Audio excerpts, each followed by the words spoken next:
Welcome to the programme. We start with growing concerns over the emergence of a new strain of COVID-19 in southern Africa.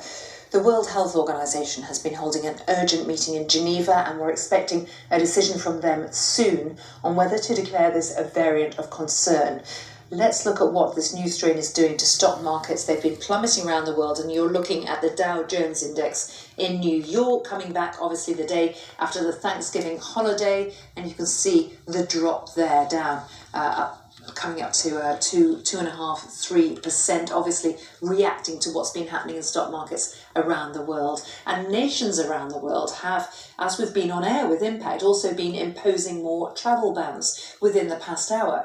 The European Union has called for flights to the affected area to be suspended, and that's as Belgium detected the first case in Europe in an unvaccinated person returning from abroad. Let's listen to the announcement from the European Commission President Ursula von der Leyen. It is now important that all of us in Europe act very swiftly, decisively and united. The European Commission has today proposed to Member States to activate the emergency brake on travel from countries in southern Africa and other countries affected to limit the spread of the new variant. All air travel to these countries should be suspended. They should be suspended until we have a clear understanding about the danger posed by this new variant. And travellers returning from this region should respect strict quarantine rules. Well, the new variant is thought to be much more infectious than the Delta version of COVID-19 that we've got used to. Multiple cases have been identified in South Africa, also Hong Kong, Botswana, one case in Israel as well. No cases have been confirmed in the UK, but Britain's Health Secretary, Sajid Javid, says the variant has a significant number of mutations, which means it could be more transmissible and current vaccines could be less effective. Our health correspondent, Catherine Da Costa, reports.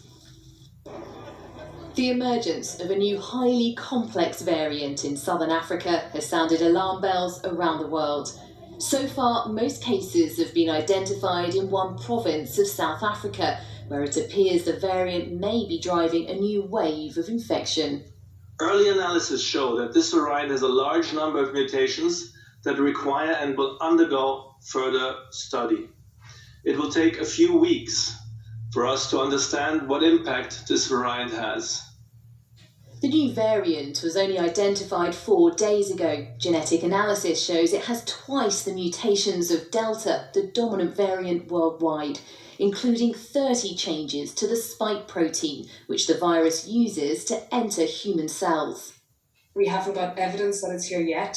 We haven't identified in any of our genome sequencing. We're now sequencing and giving results on more than 50,000 cases per week, a huge amount. But there is travel from South Africa across the globe, and there are many rising cases in South Africa at the moment. So we'll need to be very aware and look very carefully at all of the data coming through.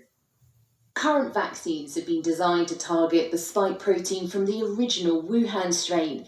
Some of the mutations in this new variant may mean the virus can spread more easily or make the vaccines less effective. But jabs still provide protection against other variants of concern and can be tweaked if needed.